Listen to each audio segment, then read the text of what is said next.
नमस्कार दोस्तों। हम लोग साइंस कर रहे हैं, साइंस का सुपर फास्ट रिवीजन कर रहे हैं। उसके अंतर्गत बायोलॉजी चल रहा है और बायोलॉजी का आज पांचवा वीडियो है और दो वीडियो पीछे और आएंगी और पूरा बायोलॉजी ख़त्म हो जाएगा। तो चलो स्टार्ट करते हैं हम लोग बिना देर किए। पहला क्वेश्चन है, मनुष्य में कितनी अस्थियाँ होती है? तो मनुष्य में अस्थियों की संख्या 206 होती है। मतलब हड्डी या अस्थि एक ही होता है। इस शरीर में मुख्य काम इसका होता है ना कि शरीर का को ढांचा प्रदान करना। शरीर को ढांचा प्रदान यही करता है अस्थि या हड्डी। इसमें जो होता है ना, इस बना कैसे होता है अस्थि? तो कैल्शियम से और फास्फोरस से। ठीक है, कैल्शियम और फास्फोरस से बना रहता है। अच्छा, और कहता है कि ये अस्थि या हड्डी है, इसके अंतर्गत होता है लाल अस्थि मज्जा। जो लाल अस्थि मज्जा होता है, तो ये लाल अस्थि मज्जा होता है जो आरबीसी का निर्माण करता है, और जो सफ़ेद अस्थि मज्जा होगा ये डब्ल्यूबीसी का निर्माण करेगा। ठीक है, चलिए सेकंड क्वेश्चन करते हैं हम लोग। सेकंड क्वेश्चन कहता है, नवजात शिशुओं में हड्डियों की संख्या कितनी होती है? तो ये हड्डियों की संख्या नवजात में 206 होंगी, और जिस समय बच्चा पैदा लेता है एकदम तुरंत उस समय उसमें संख्या 300 के लगभग होता है। ठीक है, मनुष्य की खोपड़ी में कितनी अस्थियाँ होती हैं? तो मनुष्य की खोपड़ी में अस्थियों की संख्या, खोपड़ी में कह रहा है, खोपड़ी में अस्थियों की संख्या 8 हो जाएंगी। और अगर चेहरा में बोलेगा, अगर चेहरा में आए कि चेहरा में कितना होता है, तो चेहरा में 14 होता है। चेहरा में 14। ठीक है, अच्छा, पूरा अगर सिर में बोले, सिर में टोटल हो जाए कितना? 14 यहाँ पे और 8 इसका, मतलब टोटल 22। सिर में हड्डियों की संख्या 22 हो गया। ठीक है, चेहरा में बोले तो 14, खोपड़ी में 8। ठीक है, 4 नंबर देखते हैं हम लोग। मनुष्य के शरीर में पसलियों के कितने जोड़े होते हैं? तो मनुष्य के शरीर में पसलियों का जोड़ा होता है 22, मतलब 22 दूनी 24 को, सॉरी 12, 12 दूनी 24। शरीर की सर्वाधिक प्रबल अस्थियाँ होती हैं। सबसे प्रबल, प्रबल मतलब होता है कि एकदम हार्ड, ये होता है जबड़े का। ठीक है, अच्छा, मानव शरीर की सबसे छोटी हड्डी, मानव शरीर की सबसे छोटी होती है स्टेपिस होती है, कान वाला हड्डी। मानव शरीर की सबसे लंबी हड्डी होती है जो ये फीमर कहलाती है, मतलब जांग की हड्डी होता है ना, उसको फीमर कहते हैं। ये सबसे लंबी हड्डी होती है। 8 नंबर का क्वेश्चन कहता है, निम्नलिखित में से कौन मानव के पैर की हड्डी नहीं है? चलिए देखते हैं मानव के पैर की हड्डी इसमें कौन नहीं है। अच्छा, तो टिबिया, हाँ टिबिया फिबुला दोनों तो है। चलिए फीमर भी हो गया जांग की हड्डी, यानी ह्यूमरस नहीं है। ठीक है, 9 नंबर देखेंगे हम लोग। कह रहे हैं ह्यूमरस कहाँ पाई जाती है? तो ह्यूमरस कहाँ पाई जाएंगी? तो ह्यूमरस पाई जाएंगी ऊपरी भुजा में, हाथ की ऊपरी भुजा होता है ना, उसमें पाया जाता है ह्यूमरस। ठीक है, चलिए 10 नंबर देखते हैं, मनुष्य के शरीर की पैर की हड्डियाँ। तो पैर की हड्डियाँ क्या होती हैं? खोखली होती हैं। टिबिया नामक हड्डी किस में पाई जाती है? टिबिया नामक हड्डी टांग में पाई जाएगा। Tibia fibula, humerus, tibia fibula और फीमर वगैरह तो टांग की हड्डियाँ हैं। मानव शरीर के किस अंग की हड्डी सबसे लंबी होती है? तो ये जांघ की हड्डी, जो अभी बातचीत चला। दांतों तथा हड्डियों में पाए जाने वाले तत्व कौन से हैं? तो तत्व की बात कर रहा है, तो हड्डी में तो आप दांत में 95 किए, कैल्शियम और फास्फोरस। ठीक है, कैल्शियम और फास्फोरस। वृद्धावस्था में मनुष्य की हड्डियाँ क्यों कमज़ोर हो जाती हैं? चलिए, वृद्धावस्था में मनुष्य की हड्डियाँ क्यों कमज़ोर हो जाती हैं? क्योंकि कैल्शियम की कमी हो जाती है वृद्धावस्था में, इसलिए हड्डियाँ कमज़ोर पड़ जाती हैं वृद्धावस्था में। 15 नंबर कहता है कि अस्थि में कौन सा लवण सर्वाधिक मात्रा में होता है? सर्वाधिक मात्रा में होता है, लवण की बात कर रहा था, कैल्शियम फास्फेट। अस्थि में सबसे ज़्यादा क्या होता है? कैल्शियम फास्फेट होता है। अस्थियों एवं पेशियों को आपस में जोड़ता है। तो आपस में अस्थि और पेशी के अगर बोलेगा तो टेंडन हो जाएगा, अगर कहेगा अस्थि और अस्थि को तो लिगामेंट हो जाएगा। अस्थियों के अस्थि को जोड़ेगा लिगामेंट, और अस्थि और पेशी को जोड़ेगा टेंडन। ठीक है, अच्छा, मनुष्य के जीवन काल कितने, कह रहा है कि मनुष्य के अपने जीवन काल में कितना दांत 2 बार आता है? तो 20 दांत 2 बार आता है। ठीक है, 20 दांत 2 बार आता है। कह रहा है कि मानव शरीर में, आगे कह रहा है कि मानव शरीर का पाचन अधिकांश वक्त किस अंग में संपन्न होता है? तो छोटी आंग में पाचन संपन्न होता है। सबसे ज़्यादा देर भी भोजन यहीं पर रहता है, छोटी दांत में। और सबसे लंबा भी बोले कि सबसे लंबा जो पाचन तंत्र है, पाचन तंत्र का सबसे लंबा नली है जो छोटी आंतकाएँ होती है। ठीक है, आगे हम इसकी चर्चा करेंगे। मनुष्य में पाचन क्रिया कहाँ प्रारंभ होती है? तो मनुष्य में पाचन क्रिया प्रारंभ होती है मुख से ही प्रारंभ हो जाती है।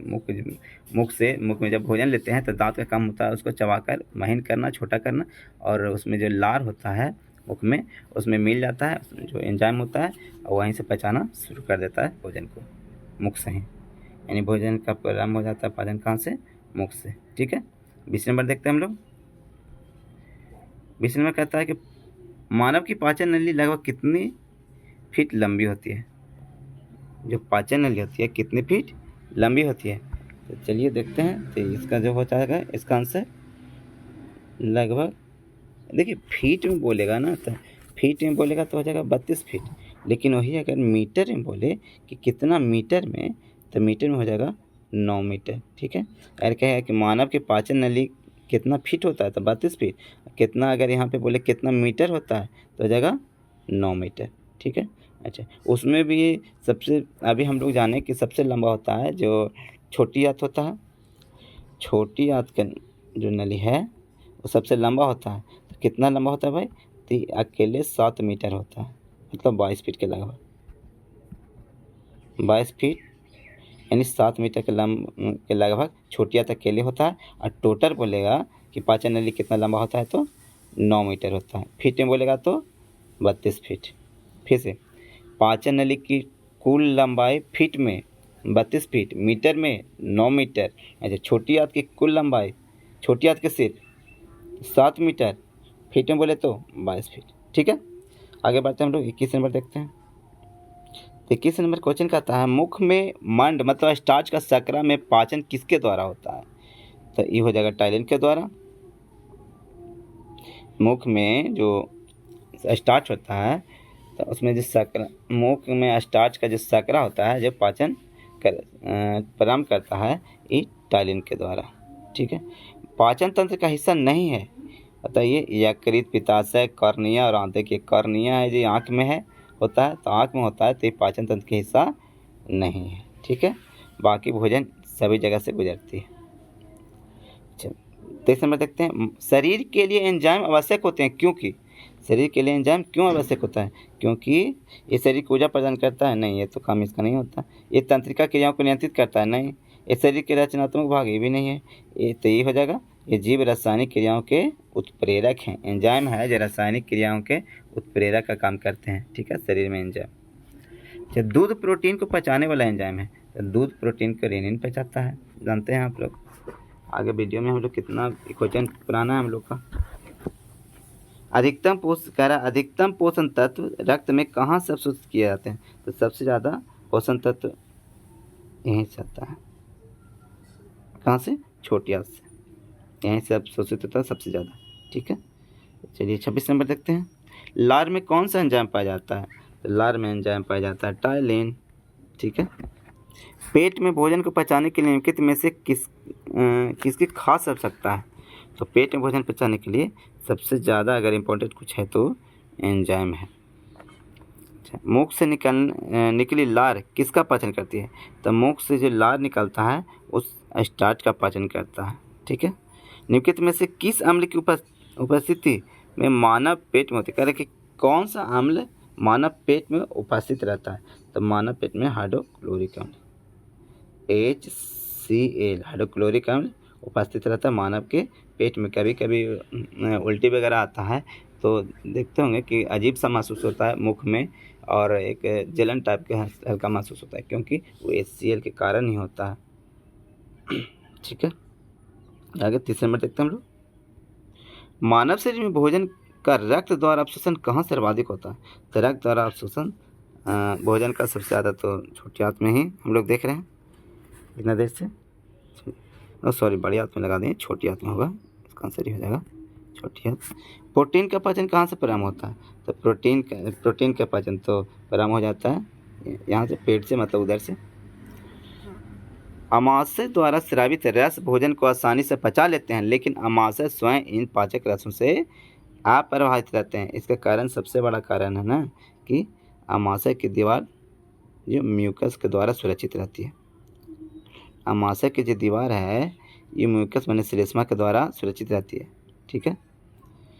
क्योंकि देखिए ध्यान से समझिएगा, बहुत इंपॉर्टेंट कह रहा है कि आमाशय द्वारा स्रावित रस, आमाशय द्वारा स्रावित रस निकलता है, भोजन को आसानी से पचा लेते हैं, लेकिन आमाशय स्वयं इस पाचक रसों से अप्रभावित रहता है। क्योंकि अगर इतना खतरनाक है आमाशय रस, तो मतलब कि हमारे शरीर के जो आमाशय है तो उसका सतह के क्यों नहीं क्षति पहुंचाता है?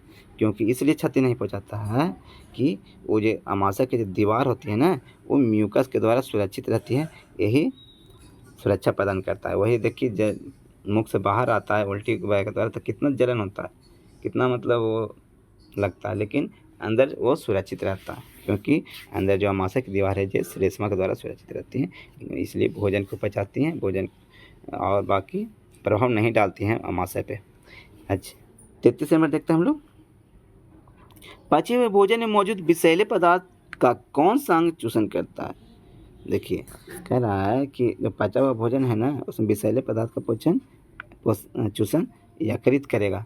अच्छा पेप्सिन है एक, तो ये है एंजाइम है, पेप्सिन एक एंजाइम है। अच्छा आगे देखते हैं हम लोग, पेप्सिन बदल देता है, तो पेप्सिन बदल देता है प्रोटीन को पॉलीपेप्टाइड में बदल देता है। याद रखिएगा पेप्सिन प्रोटीन को पॉलीपेप्टाइड में बदल देता है। पाचन क्रिया में प्रोटीन निम्नलिखित में से किस पदार्थ में बदल जाते हैं? पाचन क्रिया में प्रोटीन इसमें से किस में बदल जाएगा? प्रोटीन तो अमीनो अम्ल में ही बदलेगा। प्रोटीन का पाचन की प्रोटीन किस में बदलेगा? अमीनो अम्ल में बदल जाएगा पाचन क्रिया में। निम्नलिखित में से वह अंग कौन सा है जो मानव शरीर में ग्लाइकोजन के रूप में कार्बोहाइड्रेट को जमा करता है? ठीक करता है, ये काम होता है यकृत में। अच्छा आगे देखते हैं 38 नंबर क्वेश्चन। 38 नंबर क्वेश्चन कहता है पित्त निम्न में से किसके द्वारा पैदा किया जाता है? पित्त पैदा किया, देखिए बहुत इंपॉर्टेंट क्वेश्चन, इसको नोट कर लीजिएगा, मतलब एकदम रट लीजिएगा, क्वेश्चन खूब आता है ये। पित्त निम्नलिखित में से किसके द्वारा पैदा किया जाता है? तो ये पैदा किया जाता है यकृत द्वारा पित्त, ठीक है। जमा कहाँ होता है? पित्ताशय में, ठीक है ना। और पैदा कौन करता है? यकृत। यही दिक्कत होता है, कहीं कहीं पित्ताशय दे देगा, तो पित्ताशय में जमा होता है, पित्ताशय में जमा होगा, लेकिन पैदा कहाँ होगा? यकृत में, यकृत पैदा करेगा। पित्त जमा होता है, देखिए पित्ताशय में आ गया, इसको बालजूस भी बोलते हैं ना, जमा होता है पित्ताशय में। पित्त का मुख्य कार्य क्या है भाई? तो इसका मुख्य कार्य है वसा का पायसीकरण, माने इमल्सीकरण, वसा का पायसीकरण इसका मुख्य काम है पित्त का। सर्वप्रथम रक्त परिसंचरण तंत्र का अध्ययन किसने किया था? तो रक्त परिसंचरण तंत्र का अध्ययन विलियम हार्वे ने किया था सबसे पहले। अच्छा पेसमेकर का संबंध किससे है? तो पेसमेकर हृदय से संबंध रखेंगे, ठीक है। पेसमेकर हृदय से संबंधित है, काम ठीक से नहीं करता है अगर हृदय, तो आर्टिफिशियल जो एक लगाया जाता है पेसमेकर में हृदय में, ताकि उसको ब्लड को पंप करा सके। पेसमेकर का काम क्या है भाई? पेसमेकर का काम है जो अभी हम लोग बातचीत किए कि दिल की धड़कन प्रारंभ करना, मतलब कि धक धुक जो होता है उसको, मतलब कि ब्लड को लाना ले जाने का काम होता है। जो दाव पड़ता है फिर खींचता है, दाव पड़ता है तो खींचता है, सब यही करता है। पेसमेकर का काम यही होता है, मतलब धड़कन को प्रारंभ कर देता है पेसमेकर। गति प्रेरक किससे संबंधित है? गति प्रेरक संबंधित है हृदय से। निम्नलिखित में से किसकी भित्तियां पर रक्त द्वारा डाले गए दबाव को रक्तदाब कहते हैं? तो हो जाएगा धमनी। सोते समय रक्तदाब में क्या परिवर्तन होता है? सोते समय रक्तदाब में क्या परिवर्तन होता है? तो देखिए जब सोएंगे तो ब्लड प्रेशर घटेगा। सोते समय आदमी जब सोते रहता है तो उसका ब्लड प्रेशर कम रहता है, ठीक है, और जागता है तो हल्का सा इंक्रीज कर जाता है ब्लड प्रेशर, ठीक है। अच्छा 47 नंबर देखेंगे हम लोग। कह रहा है रुधिर दबाव मापक यंत्र है, तो रुधिर दबाव मापक यंत्र वही होता है, ब्लड प्रेशर मापा जाता है स्फिगोमैनोमीटर से। कभी डॉक्टर के यहाँ जाते होंगे तो आला लगाते हैं डॉक्टर साहब, दोनों कान में लगाते हैं, आपके छाती वगैरह में लगा कर देखते हैं, तो वही स्फिगमोमैनोमीटर होता है, वो स्फिगमोमैनोमीटर होता है।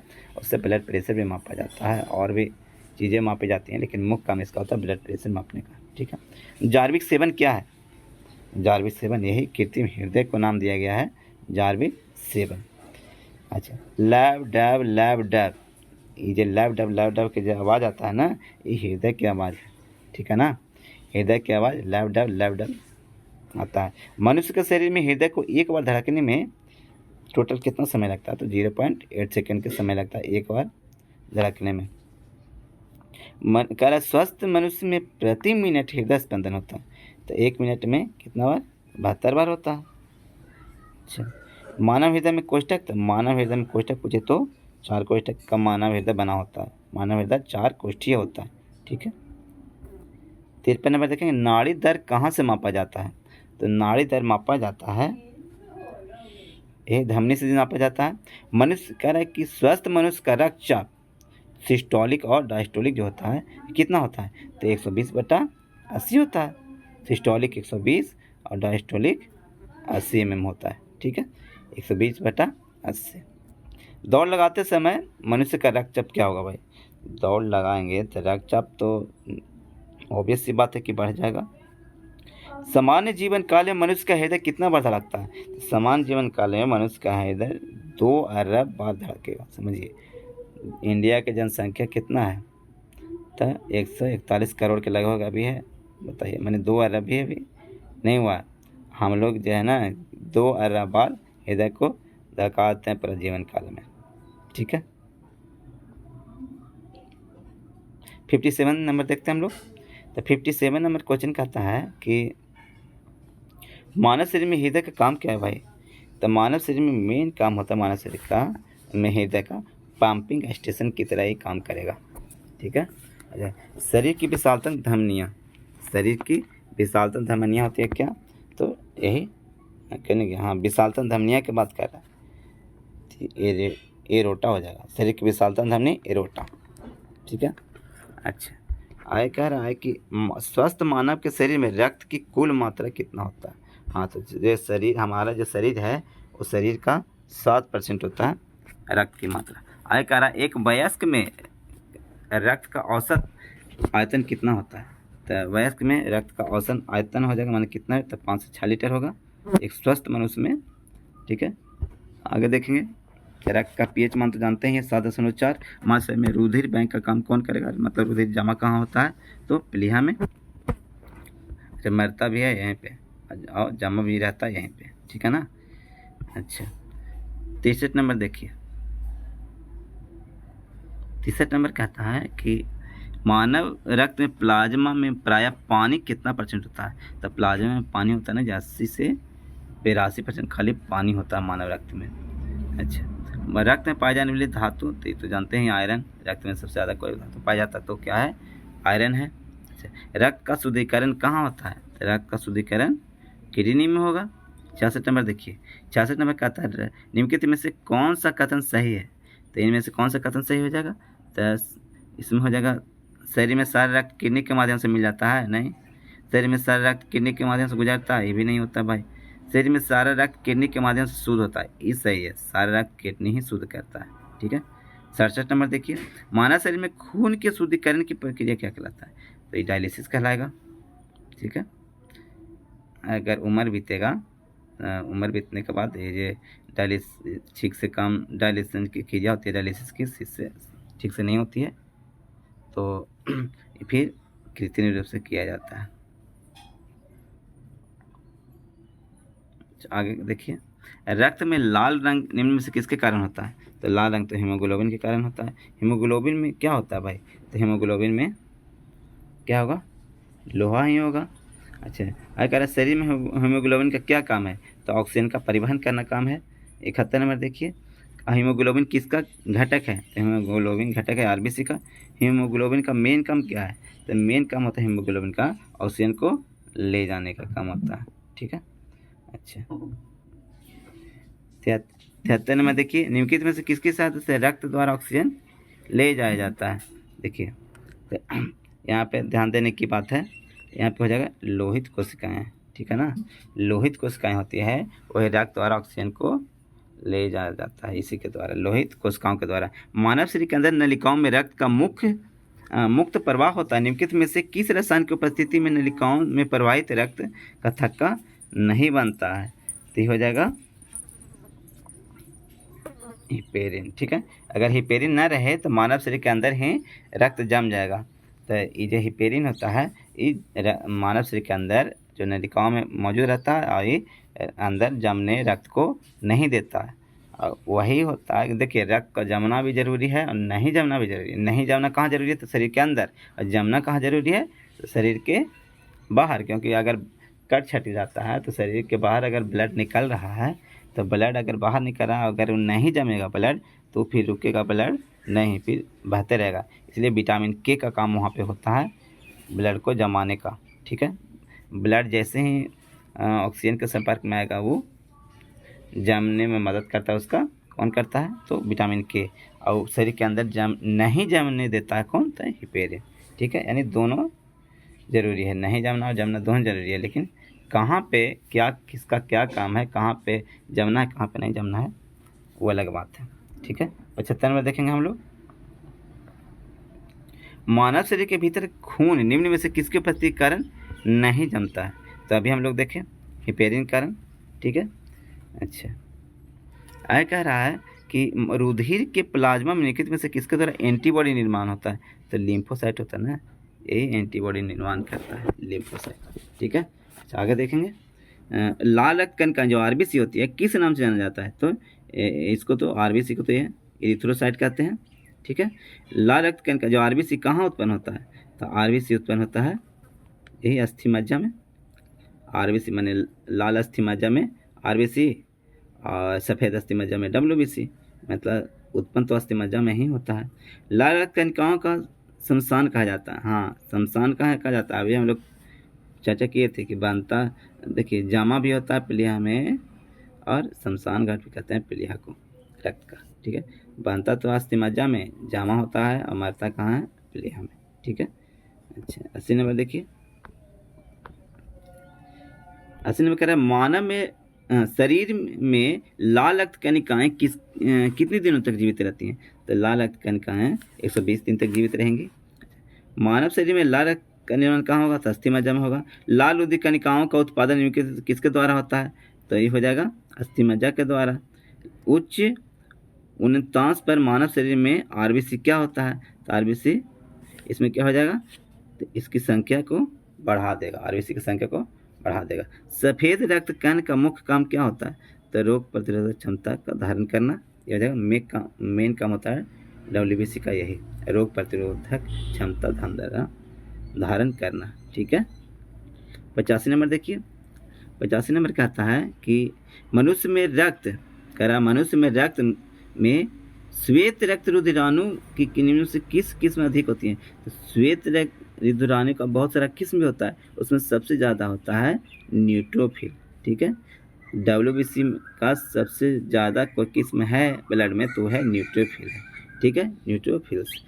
आगे 86 नंबर देखिए, जब कोई बाहरी पदार्थ मानव रुधिर प्रणाली में प्रविष्ट करता है तो प्रतिक्रिया कौन प्रारंभ करता है? तो सबसे पहले डब्ल्यूबीसी ही जाता है वहाँ पे। रक्त समूह के खोजकर्ता कौन है? तो लैंडस्टीनर हो जाएंगे। RH फैक्टर का पता किसने लगाया?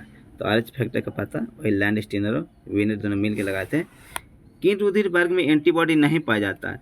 देखिए ध्यान रखिएगा, एंटीबॉडी नहीं पाया जाता तो बोले तो ए बी, और एंटीबॉडी अगर पाया जाता बोलता है तो हो जाएगा ओ। ठीक है, अच्छा नहीं पाया जाता है, यहाँ पे कह रहा है एंटीबॉडी नहीं पाया जाता तो ए बी। किस रुधिर वर्ग में दोनों एंटीबॉडी पाए जाते हैं? देखिए तो दोनों एंटीबॉडी ओ में पाया जाएगा।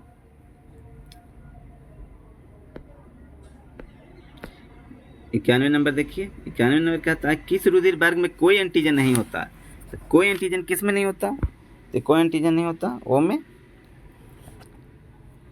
कहाँ गया? कोई एंटीजन नहीं होगा ओ में। अच्छा कह रहे एंटीजन एक ऐसा पदार्थ है जो क्या करता है? तो एंटीजन क्या करता है ना कि प्रतिरक्षी के निर्माण को बढ़ावा देता है, यही एंटीजन का कि इसका नाम भी है प्रतिजन। तो प्रतिजन है तो प्रतिरक्षा के निर्माण को बढ़ावा देगा। अच्छा एंटीबॉडी का मुख्य काम किसके विरुद्ध होता है? तो एंटीबॉडी का मुख्य काम होता है कि संक्रमण जो हमारे शरीर में आ रहा है उसके विरुद्ध काम करना, एंटीबॉडी का यही काम कराता है। अगर एंटीबॉडी मजबूत है तो आप बीमार कम पड़िएगा। कोरोना में एंटीबॉडी मजबूती के लिए क्या क्या किया गया था? काढ़ा वगैरह लोग पीते थे, वो एंटीबॉडी निर्माण के लिए ही पीते थे। ठीक है, ताकि संक्रमण ना फैले। 93 नंबर देखते हैं हम लोग। 93 नंबर क्वेश्चन कहता है ना कि कहाँ गया भाई 93 नंबर? अच्छा 93 नंबर ही था, 94 नंबर 94 देखेंगे हम लोग। RH फैक्टर का नाम किससे संबंधित है? तो RH फैक्टर का नाम किससे संबंधित है? बहुत इंपॉर्टेंट क्वेश्चन है कि RH फैक्टर संबंधित है ना बंदर से। RH फैक्टर का नाम संबंधित है बंदर से। RH तत्व के अनुसार कौन सी जोड़ी विवाह के लिए उपयुक्त नहीं है? तो RH प्लस पुरुष वाला और RH माइनस महिला वाला ये से शादी कभी नहीं होना चाहिए। RH प्लस पुरुष और RH माइनस महिला का शादी कभी नहीं होना चाहिए। अच्छा, संतानों की भ्रूणावस्था में माता के गर्भाशय के अंदर ही रक्त का थक्का बनने से मृत्यु हो जाती है। इस रोग को एरिथ्रोब्लास्टोसिस फिटेलिस कहा जाता है। इसका सबसे बड़ा कारण होता है यही कि पिता का RH प्लस और माता का RH माइनस होता है। यही सबसे बड़ा कारण होता है कि संतान भ्रूणावस्था में ही माता के गर्भ के अंदर रक्त का थक्का जमाने से मर जाता है। ठीक है, रक्त का थक्का बन जाएगा और शिशु की मृत्यु गर्भाशय में ही हो जाएगा। किसके कारण? अगर पिता RH फैक्टर का है, माता RH माइनस का है, तो फिर उसको संतान प्राप्ति, ये जोड़ी जो होगा, ये दंपति को संतान प्राप्ति कभी नहीं हो सकती। ठीक है, कौन सा रक्त समूह सर्वग्राही है? सर्वग्राही अगर कहेगा तो इसका मतलब हुआ कि सभी से ग्रहण, सर्वग्राही माने सभी से ग्रहण करता है, तो सभी से ग्रहण ए भी कर सकता है। ए भी रक्त समूह है किसी का, तो ए रहे, बी रहे, ओ रहे, सभी से ब्लड ले सकता है ए भी। ठीक है, सर्वग्राही मतलब सभी से ग्रहण करना। अगर कहता सर्वदाता माने सभी को देने वाला, तो ओ हो जाता, सभी से ग्रहण करने वाला, सभी से लेने वाला ए भी होता है। ठीक है, 98 नंबर देखते हैं। ए बी रक्त वर्ग वाले व्यक्ति को सर्वाधिक आदाता कहा जाता है। क्यों सर्वाधिक आदाता इसको इसलिए कहा जाता है क्योंकि उसके रक्त में प्रतिपिंड का अभाव होता है। तो प्रतिपिंड का अभाव होगा तो ये आदाता कहलाएगा ही। निम्न वर्ग कह रहा है कि 99 नंबर, निम्न रक्त वर्ग सर्वाधिक दाता होता है। तो सर्वाधिक दाता तो हो गया यदि किसी पुरुष का रक्त वर्ग ए बी हो। ठीक है, पुरुष का अगर रक्त समूह हो गया कुछ ए बी और महिला का हो गया बी, तो उसके संतानों में क्या होने का मतलब चांस सबसे ज़्यादा नहीं रहेगा कि मतलब ये रक्त वर्ग नहीं होगा। फिर से समझिए, अगर पुरुष का ब्लड ग्रुप है ए बी और महिला के ब्लड ग्रुप है बी, ठीक है, तो कह रहा है कि क्या मतलब कि उनके जो संतान होगा उसमें कौन सा रक्त समूह उपस्थित नहीं हो सकता, कभी मतलब हो ही नहीं सकता, इम्पॉसिबल। तो हो जाएगा ओ कभी उसके संतान में नहीं हो सकता। अगर पुरुष है ए बी का और महिला है बी ब्लड ग्रुप का, तो उसके संतान का भी ओ ग्रुप का ब्लड ग्रुप का नहीं हो सकता। ठीक है, 101 नंबर देखिए, यदि कह रहा है 101 नंबर की, यदि एक पिता का रक्त वर्ग ए है और माता का रक्त वर्ग ओ है, तो बताइए कि उसके पुत्र का कौन सा रक्त वर्ग हो सकता है? तो ये हो सकता है ओ, उसके पुत्र को ओ हो सकता है। ठीक है, हो सकता है, जरूरी नहीं है कि होगा ही, मतलब संभावनाएं हैं कि वो हो सकता है। रुधिर वर्ग बी वाला व्यक्ति निरापाद कौन से रुधिर वर्ग के व्यक्तियों को रक्तदान दे सकता है? तो ये हो जाएगा रक्तदान दे सकता है बी और ए बी को। ठीक है, अगर बी ब्लड ग्रुप के कोई व्यक्ति है तो बी और ए बी को ही वो ब्लड दे सकता है। ठीक है, ए और ओ को नहीं दे सकता। मस्तिष्क के किस भाग में भूख लगने और भोजन की से तृप्ति की अनुभूति कराने के लिए केंद्र स्थित होता है? तो ये होता है हाइपोथैलेमस। हाइपोथैलेमस जो ग्रंथियाँ होती हैं मस्तिष्क में होती है, हाइपोथैलेमस ग्रंथि, ये भूख की अनुभूति कराती है और ऐसे फीलिंग्स भी यही देती है हाइपोथैलेमस। ठीक है, मानव शरीर में बुद्धि का केंद्र है, तो मानव शरीर में बुद्धि का केंद्र हो जाएगा सेरेब्रम, इसको बुद्धि का केंद्र कहते हैं। मानव मस्तिष्क में अगर बुद्धि का केंद्र बोलेगा तो सेरेब्रम आंसर हो जाएगा। ठीक है, 105 नंबर, सेरेब्रम किससे संबंधित है? तो मस्तिष्क से संबंधित हो गया। मनुष्य के मस्तिष्क का सबसे बड़ा भाग कौन सा होता है? तो सबसे बड़ा भाग होता है यही प्रमस्तिष्क। ठीक है, मनुष्य के मस्तिष्क का सबसे बड़ा भाग प्रमस्तिष्क। मानव शरीर की किन कोशिकाओं में सबसे कम पुनर्योजन शक्ति होती है? तो सबसे कम पुनर्योजन शक्ति होती है मानव के मस्तिष्क की कोशिकाओं में, मतलब कि कोशिका विभाजन यहाँ न के बराबर होता है। कहाँ? मानव मस्तिष्क जो होता है वहाँ उसके मस्तिष्क में कोशिका विभाजन न के बराबर होता है, इसलिए एक बार चोट लगने के कारण उसकी मृत्यु होने की संभावना सबसे ज़्यादा रहती है। और यहाँ पे कोमा में चले जाते हैं लोग, इसलिए क्योंकि कोशिका विभाजन अगर होता तो इतना कोशिका विभाजन के द्वारा वो जो क्षति पहुँचा है वो ठीक हो जाता, रिपेयर हो जाता, लेकिन यहाँ पे जल्दी रिपेयर नहीं होता मस्तिष्क में। 108 नंबर देखेंगे।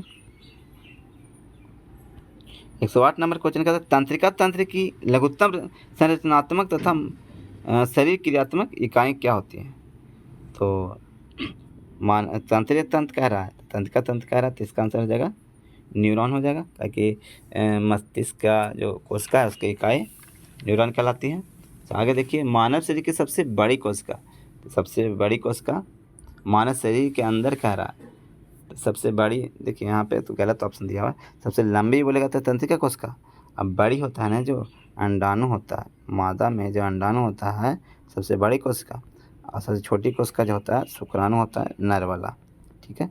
और लंबी पूछे तो तंत्रिका कोशिका होता है, ठीक है ना, लंबी। अच्छा आगे देखिए, हम लोग देखते हैं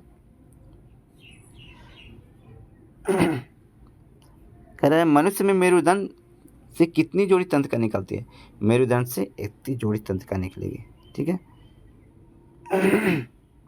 111 में देखते हैं, प्रतिवर्ती क्रियाओं का नियंत्रण केंद्र कहाँ पर है? तो प्रतिवर्ती क्रियाओं का नियंत्रण केंद्र होता है यहाँ पे कशेरुक रज्जु में। श्वसन की क्रिया संपन्न होती है कहाँ? श्वसन क्रिया माइटोकॉन्ड्रिया में संपन्न होंगी। मनुष्य में श्वासोच्छ्वास में बाहर निकली वायु में O2 की मात्रा कितनी होती है? तो जब बाहर वायु निकलती है तो ऑक्सीजन की मात्रा उसमें 16% रहता है, ठीक है। ग्लूकोज के पूर्ण ऑक्सीकरण के फलस्वरूप कितने अणु ATP के रूप में निर्माण होता है? तो ATP के रूप में होता है कितना? तो 38 ATP, ठीक है ना, ये रट लीजिएगा। ग्लूकोज के पूर्ण ऑक्सीकरण हो जाएगा तो 38 ATP का निर्माण होता है। मनुष्य 1 मिनट में कितनी बार सांस लेता है? तो जानते हैं कि 1 मिनट में 70 से 1 मिनट में 16 से 18 सांस लेने का है ना, तो सांस लेने में हो जाएगा 16 से 18 बार। अगर वही कहे दिल के धड़कन तो 70 से 72 बार। भोजन का ऊर्जा में परिवर्तन कोशिका के किस भाग में होता है? तो ये हो जाएगा भोजन का ऊर्जा में परिवर्तन कोशिका के किस भाग में होता है? तो ये होता है माइटोकॉन्ड्रिया में, यहीं ऊर्जा बनता है। ऑक्सीजन जब ब्लड ले जाती है यहाँ पे ऑक्सीजन को कोशिका में, तो कोशिका में जब माइटोकॉन्ड्रिया होती है तो ये वहाँ पे एनर्जी बनाने का काम करती है, ठीक है। यानी इसको कोशिका का पावर हाउस भी बोलते हैं, किसको? माइटोकॉन्ड्रिया को, ठीक है। अच्छा, ऑक्सीजन की उपस्थिति में सुक्रोज का CO2 एवं जल में ऊर्जा निर्मुक्त होने के साथ पूर्ण रूपांतरण होने को क्या कहते हैं?